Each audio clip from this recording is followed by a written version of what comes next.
माता की। आज पंजाब दी इस गुरुआं पीरां दी धरती ते तुहाडे सारिया दे बीच आके मैनू मान महसूस हो रहा हो। पंजाबियों किवे हो? चढ़दी कला च हो? साथियों, कुछ समय पहले मैं यहां श्री गुरु रविदास जी के जन्मोत्सव का हिस्सा बनने आया था और आज हमारा जालंधर विकास के उत्सव का साक्षी बन रहा है। आज सुबह मुझे जींद से देश की पहली हाइड्रोजन ट्रेन शुरू करने का अवसर मिला है। आज जींद से ही मुझे कुरुक्षेत्र में एक भव्य सिख म्यूजियम के शिलान्यास का सौभाग्य मिला है। ये म्यूजियम हमारी गुरु परंपरा को, गुरुओं के ज्ञान को भावी पीढ़ी तक पहुंचाने में बड़ी भूमिका निभाएगा। ये गुरुओं की शिक्षाओं, उनके बलिदान और सेवा की परंपरा को जीवंत रूप में प्रस्तुत करने वाला प्रेरणा केंद्र बनेगा। हरियाणा की भाजपा सरकार ने हमारी सिख विरासत को भावी पीढ़ी तक पहुंचाने के लिए ये पवित्र काम शुरू किया है। साथियों, विकास कार्यों को गति देते हुए अब यहां जालंधर से कई नई रेल सेवाएं शुरू की गई है।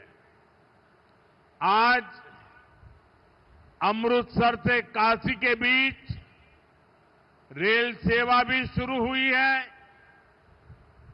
इससे गुरु रविदास जी के भक्तों के लिए पंजाब से काशी जाना और अधिक आसान हो जाएगा। आज दौलतपुर चौक और करतौली के बीच नई लाइन भी शुरू हुई है। करतौली से अंबाला के बीच नई रेल सेवा को भी हरी झंडी दिखाई गई है।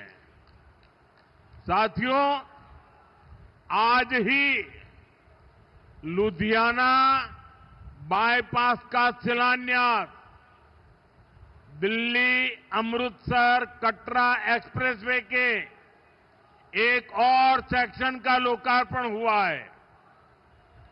मैं ऐसे हर प्रोजेक्ट के लिए देशवासियों को और खास तौर पर पंजाब के मेरे भाई बहनों को बहुत बहुत बधाई देता हूं। आज भारत सरकार कनेक्टिविटी के, इंफ्रास्ट्रक्चर के अनेक ऐसे प्रोजेक्ट पर पंजाब में काम कर रही है। पंजाब में भाजपा सरकार नहीं है, लेकिन हमारा पंजाब विकसित हो, इसके लिए केंद्र की भाजपा एनडीए सरकार कोई कसर बाकी नहीं छोड़ रही है। साथियों, आज मैं विशेष रूप से जालंधर के लोगों की भी सराहना करूंगा, जिन्होंने स्वच्छता से स्वागत पहल के माध्यम से इस कार्यक्रम को और सार्थक बना दिया है। श्री गुरु रविदास जी ने समरसता और सामूहिक प्रयासों का जो संदेश दिया था, उसे आप सभी ने अपने व्यवहार में जीवंत किया है। ये अभियान कर्तव्य भावना का भी उत्तम उदाहरण बन रहा है। साथियों, आज के दिन मैं इस मंच से पंजाब के महान सपूत सरदार तेजासी समुंदरी जी को भी अपनी श्रद्धांजलि देता हूं। आज उनका 100वां शहादत दिवस है। उन्होंने अंग्रेजी शासन काल में सिख हितों की रक्षा के लिए अनेक आंदोलन किए। सरदार तेजा सिंह जी ने अपना पूरा जीवन मातृभूमि की सेवा में समर्पित कर दिया। आज से शुरू हो रहे उनके शहादत वर्ष से जुड़े कार्यक्रमों से हम सभी को प्रेरणा मिलेगी। साथियों, केंद्र की भाजपा सरकार की भी प्राथमिकता है भारत के हर नागरिक की सेवा, भारत के हर नागरिक का जीवन आसान बनाना और उसे आगे बढ़ने के लिए नए नए अवसर उपलब्ध कराना। और इसलिए हम नागरिक देवो भव इस मंत्र पर चल रहे हैं। गरीब हो, मिडिल क्लास हो, ऐसे हर परिवार को बेस्ट से बेस्ट सुविधा मिले, ये हमारा प्रयास है। और नागरिक देवो भव का ये भाव हमारे काम में दिखता है। साथियों, जो भारतीय रेल है, एक गरीब परिवारों की, मिडिल क्लास परिवारों की सवारी है। लेकिन 2014 से पहले तक रेलवे की क्या स्थिति थी, ये आप अच्छे से जानते हैं। कांग्रेस सरकार नई ट्रेनों की झूठी घोषणा करके आराम से बैठ जाती थी। हमारे जो रेलवे स्टेशन है, इनको तो कांग्रेस ने अपने हाल पर छोड़ दिया था। यहां तक कि अंग्रेजों के जमाने में जो स्टेशन बने थे, उनकी सूध लेने वाला भी कोई नहीं था। साथियों, भारतीय रेल का नेटवर्क इतना विशाल है कि रोज उसमें जितने यात्री सफर करते हैं, उतनी तो कई देशों की आबादी भी नहीं है। रेलवे के विकास के जो काम आज हो रहे हैं, ये 30-40 वर्ष पहले हो जाने चाहिए थे। लेकिन पहले की सरकारों की प्राथमिकता में ये काम था ही नहीं। गरीब और मिडिल क्लास को भी सुविधा चाहिए, इनको भी साफ सफाई चाहिए, इनके समय की भी एक वैल्यू है। ये पहले की सरकारें चर्चा तक नहीं करती थी। साथियों, ऐसी सोच से विकसित भारत नहीं बन सकता था। इसलिए बीते वर्षों में भाजपा सरकार ने स्थितियों को बदलना शुरू किया।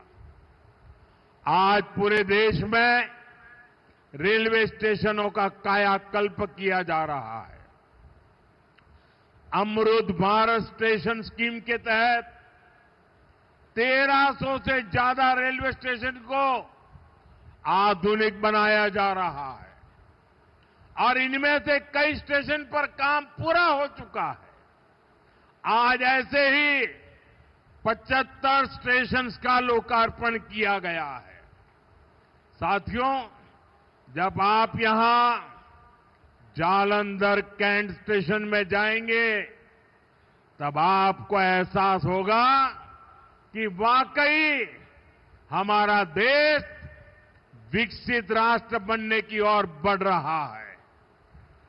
ये केवल स्टेशन नहीं है, ये एक प्रकार से सिटी सेंटर है। जालंधर कैंट स्टेशन आधुनिक भी हुआ है और इसकी कैपेसिटी भी बहुत बढ़ गई है।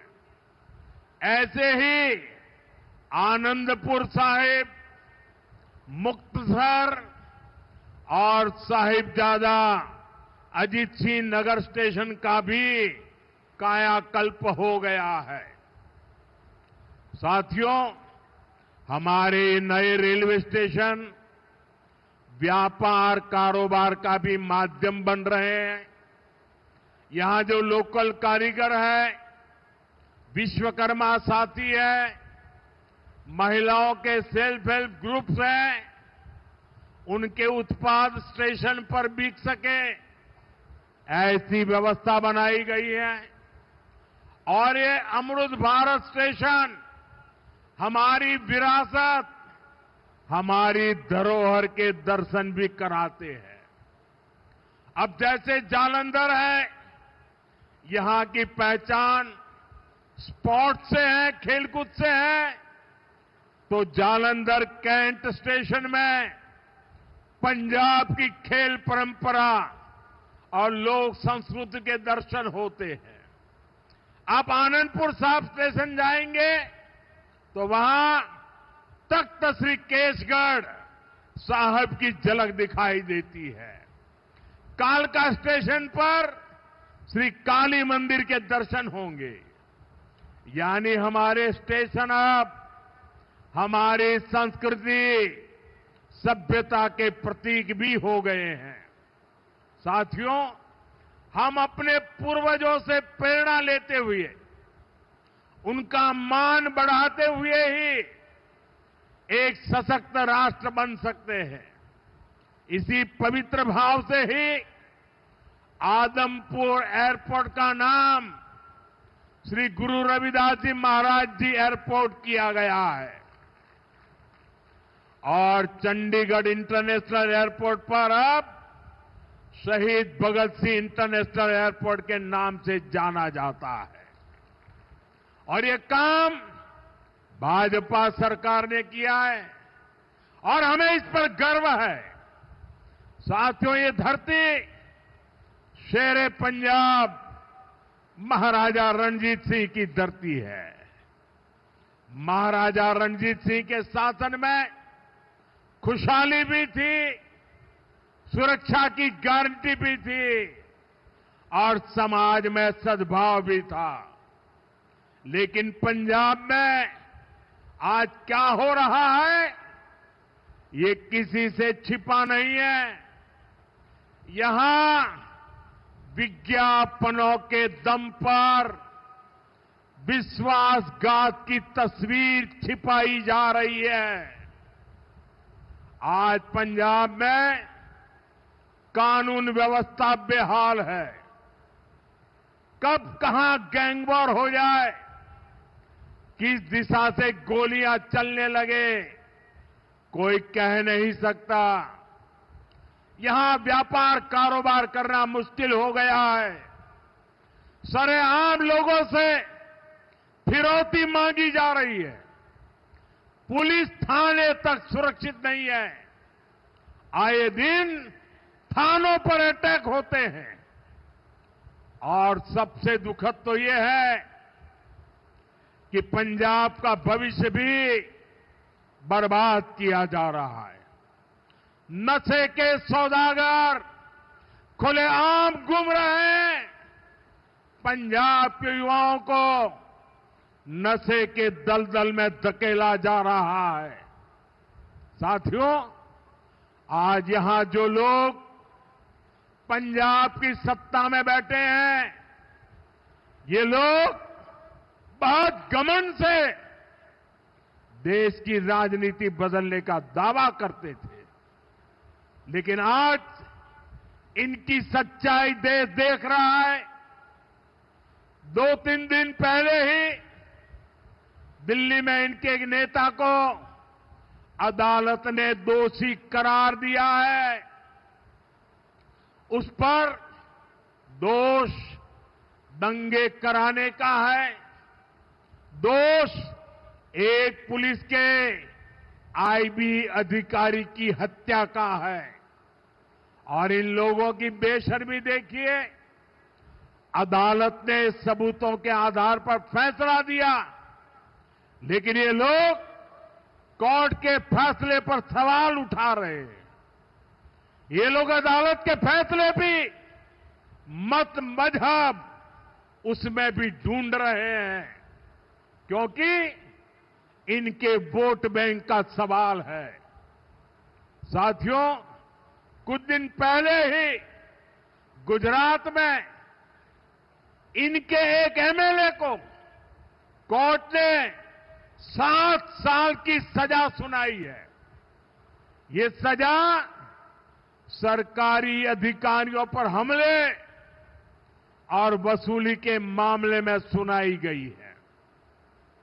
वसूली, उगाही, अवैध कब्जे, ये सब इनकी राजनीति का ट्रेडमार्क बन चुके हैं। ऐसे ही अनेक मामलों में कई सारे लोग तो अभी जमानत पर बाहर चल रहे हैं।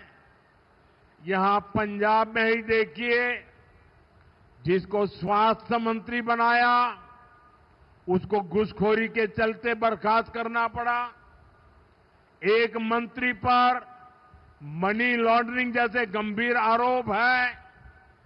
इनके एमएलए घूस लेते हुए रंगे हाथ पकड़े जा रहे हैं। ऐसे गिनते जाएंगे तो इनकी सरकार और इनकी पार्टी में कम ही लोग मिलेंगे जिन पर कोई दाग न हो। साथियों, जनता की सेवा का काम साफ नियत से होता है, ईमानदारी की भावना से होता है। लेकिन आज जो पार्टी पंजाब में सरकार में है, उसकी ना नीयत साफ है और ना ही वो ईमानदार है। उसकी पहचान ही कट्टर बेईमान पार्टी की है। साथियों, केंद्र सरकार अपनी तरफ से हर संभव प्रयास कर रही है कि पंजाब की जनता को केंद्र की हर स्कीम का लाभ मिले, लेकिन कट्टर बेईमान पार्टी की सरकार में यहां लूट का खुला खेल चल रहा है। बीते 12 वर्षों में केंद्र से पंजाब को लाखों करोड़ रुपए भेजे गए। इस पैसे से गांव के रास्ते बनते, नहरें बनती, मंडियां बनती, लेकिन पंजाब सरकार ने उस पैसे को सही जगह खर्च नहीं किया। और बड़ी बात यह है कि ये लूट कर्ज के पैसे पर भी चल रही है। पंजाब के नाम पर कर्ज लिया जा रहा है। पंजाब का बजट कर्ज का ब्याज चुकाने में लग रहा है और यहां राज्य सरकार चला रहे लोग उस पैसे पर मौज कर रहे हैं।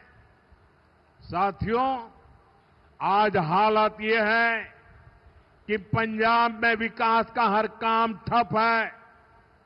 सिर्फ भारत सरकार की योजनाओं पर अपने नाम का स्टिकर लगाकर बेचा जा रहा है। आयुष्मान आरोग्य मंदिर जो पूरे देश में चल रहे हैं, उन पर यहां अपना स्टिकर चिपका दिया। पूरे देश में 5 लाख रुपए तक का मुफ्त इलाज देने वाली आयुष्मान भारत योजना चल रही है। यहां उसके साथ भी खेल खेले जा रहे हैं।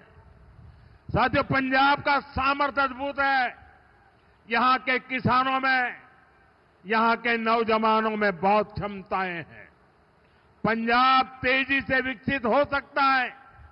इसके लिए यहां भाजपा की डबल इंजन सरकार जरूरी है। आप सभी के सामने बीजेपी की राज्य सरकारों का उदाहरण है। जब से दिल्ली में डबल इंजन सरकार बनी है, तब से दिल्ली के विकास को नई गति मिली है।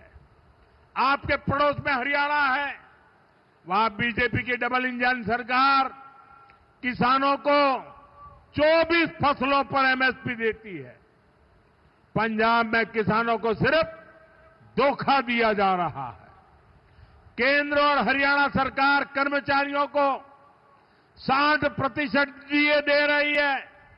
यहां 60% तो छोड़िए, जो मिल रहा है उसकी भी कोई पक्की गारंटी नहीं है।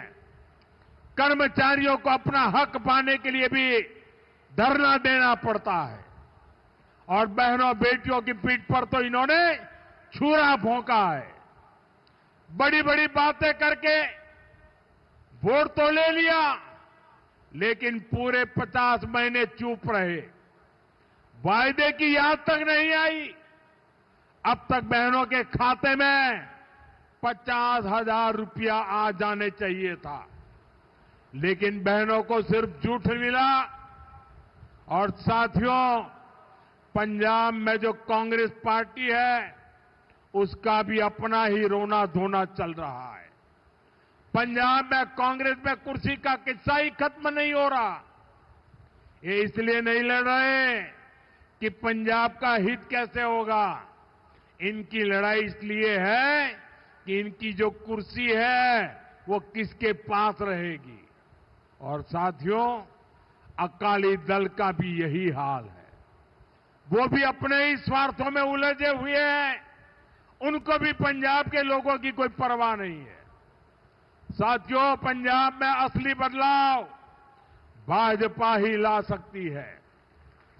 पंजाब को विकसित बनाने का काम भाजपा ही करेगी। पंजाब को आत्मनिर्भर बनाने का काम भाजपा ही करेगी। पंजाब में नया निवेश आए, पंजाब में रोजगार के नए अवसर बने, पंजाब में बने प्रोडक्ट दुनिया के कोने कोने में पहुंचे, ये काम राज्य में बीजेपी की सरकार ही करेगी। साथियों, आज जालंधर आया हूं तो पंजाब के युवाओं से और जो खेलकूद की दुनिया में है, स्पोर्ट्स फील्ड में है, उनसे विशेष तौर पर अपनी बात कहूंगा। मुझे पंजाब के युवाओं के सामर्थ्य पर बहुत भरोसा है। हमने देखा है कि खेल के मैदान में पंजाब के युवा कैसे भारत की आन बान शान को ऊंचा रखते हैं। आज स्पोर्ट्स के गुड्स के लिए मशहूर इस शहर से मैं पूरे पंजाब के युवा साथियों से कहना चाहता हूं, ये आपके लिए अवसरों का समय है। खेलो इंडिया अभियान आपके लिए चलाया गया है। खेलो इंडिया स्पोर्ट्स पॉलिसी आपके लिए लाई गई है। आज भारत में नई स्पोर्ट्स इकोनॉमी विकसित की जा रही है। इस नई इकोनॉमी के केंद्र में जालंधर का स्पोर्ट्स मैन्युफैक्चरिंग इकोसिस्टम है। इस नई इकोनॉमी के केंद्र में कोच है, स्पोर्ट्स मेडिसिन है, स्पोर्ट्स साइंस है, स्पोर्ट्स यूनिवर्सिटीज है, सेंटर ऑफ एक्सीलेंसी है, स्पोर्ट्स स्टार्टअप्स है। साथियों, अभी मैं ऑस्ट्रेलिया और न्यूजीलैंड गया था। वहां इस विजन को लेकर काफी सारे समझौते हुए। मैं सभी युवाओं से कहूंगा, आप स्पोर्ट्स से जुड़िए, स्पोर्ट्स की दुनिया में अपना परचम लहराइए। हमारी सरकार हर तरह से आपके साथ है।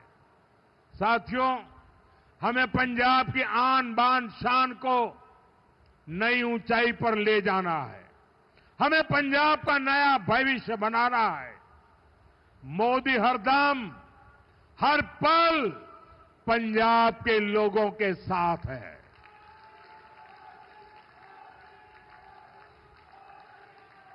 साथियों, फिर एक बार सभी मेरे पंजाब के भाई बहनों को इन विकास कार्यों की बहुत बहुत शुभकामनाएं। मेरे साथ पूरी ताकत से बोलिए, भारत माता की, भारत माता की, भारत माता की, भारत माता की। वंदे वंदे वंदे वंदे वंदे वंदे। बहुत बहुत धन्यवाद।